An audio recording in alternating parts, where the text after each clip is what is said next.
This is my classroom management project. My ideal teaching job would be in a high school setting, and the school would have a total of about 1,000 to 1,500 students total. It would be located in a city similar in size and population to Mankato. The school would not be a true full PBIS school, but it would implement many of the same strategies that a PBIS school would have. The school-wide expectations are to be safe, which includes keeping yourself and others safe, being respectful, which includes being respectful to yourself, your peers, your teachers, and the school itself. Being responsible, which includes being responsible for your own actions, decisions, and assignments, and then to be academically engaged at all times. My ideal classroom is a mild to moderate ASD DCD classroom. This classroom would be a self-contained transition classroom, and I believe a self-contained classroom works best for transition goals because we are able to focus on individual goals in a bigger space that has all of the necessary items needed. I'll be teaching students grades 9 through 12 and up to 21 years of age. There will be about 7 students total with DCD or ASD labels, and I will have approximately 4 to 5 pairs in my room, depending on the needs of my students, obviously, and I will be working alongside other staff members such as a school psychologist, speech-language pathologist, a physical therapist, an occupational therapist, and a social worker. Since I am a transition teacher, I will strictly be teaching classes related to transitions out of high school and those post-secondary goals the students have. I will be teaching a social skills class, a cooking class, a class about independent living. I will supervise a PAYS lab, and I will teach a class on different involvement in the community. I created this schedule because all of the classes are important in the transition out of high school and into the real world. The schedule is set up so it alternates between more of the content-heavy courses and workshop classes. So social skills, independent living, and community involvement are a little more on the content-heavy side, where I have the teacher-directed practice and independent work, whereas the cooking and the PAYS lab are more workshop classes and are not as content-heavy. And I really think it's important to have a balance between the two. This is kind of the gist of how I want my classroom to be set up. There will be a kitchen area where the cooking classes will take place. There will be a kitchen table near the kitchen appliances to be used as part of the independent living class and for academic use. And there will also be a washer and dryer in the room to teach the students how to do laundry. And there are plenty of cabinets and storage space along the side of the room to help with storage. And there's a smartboard at the front of the room with individual desks for the students. The attention signal I will use in my classroom will be as follows. I will raise my right arm and hand and say, "Okay, students, give me 5." The students will then quiet down and will also raise their arm and hand in response. I chose this attention signal because I think it will be very effective in getting the students to quiet down and listen. Many of the attention signals out there tend to be very childish and geared towards that younger audience. So my goal in choosing this attention signal is to use a more appropriate one for high school students and one that can be used in multiple locations and not just the classroom. At the beginning of the period, I will start by greeting every student as they walk into the door. Doing this will help make the students feel safe and welcome into my classroom. I want my room to be inviting and enjoyable to be in, and I want my students to feel safe there. So students walk in the room and get seated at their desks right away.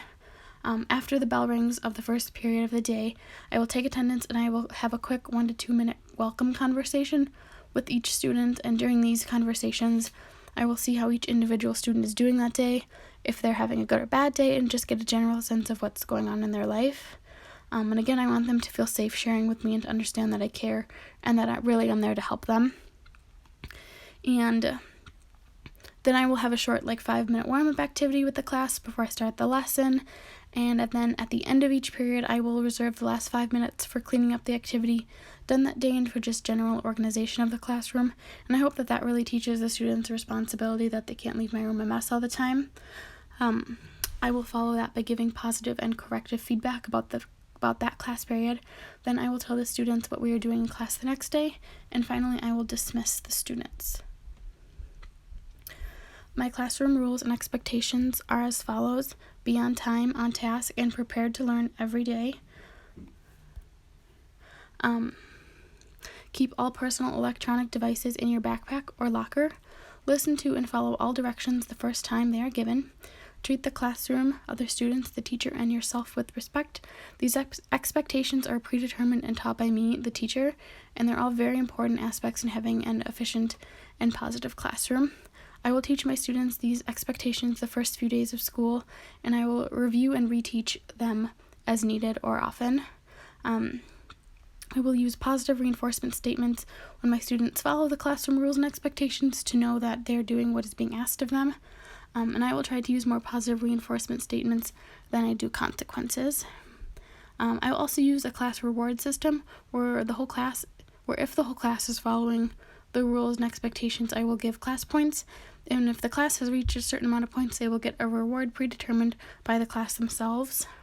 If my students are not following the rules and expectations, I will first start off by giving a warning and providing that corrective feedback. I will reteach them as necessary, and then if the behavior continues more than 3 times, I will issue a phone call home.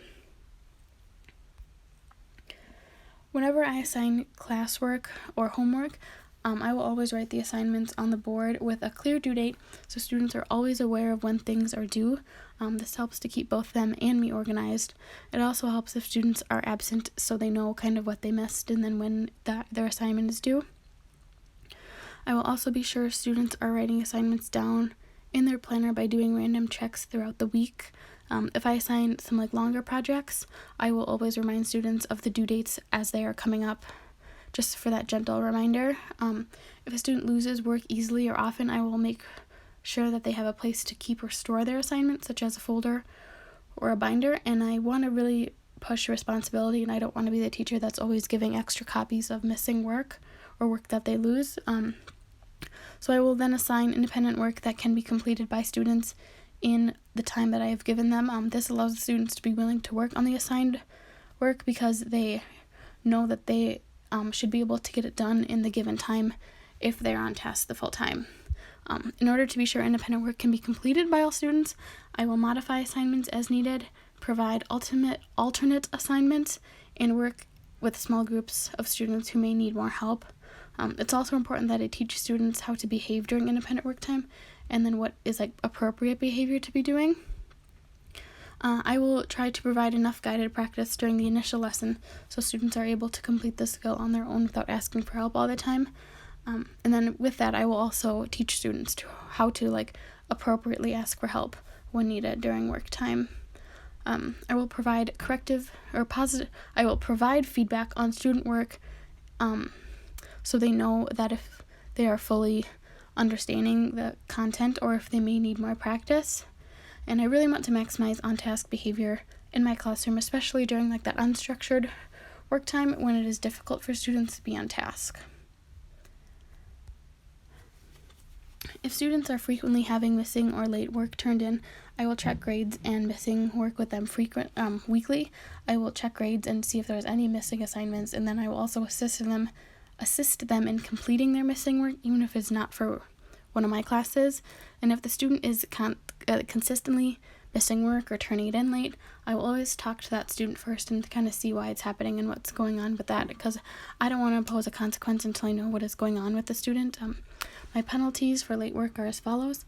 A 10% deduction will be taken on the overall assignment grade. I will not accept assignments more than 2 weeks late, and any more than 5 or missing or late assignments will result in a phone call home. I just really want my expectations on late and missing work to be clear so that all students are able to be successful in school. So yeah, that is my classroom management project. Thank you for listening.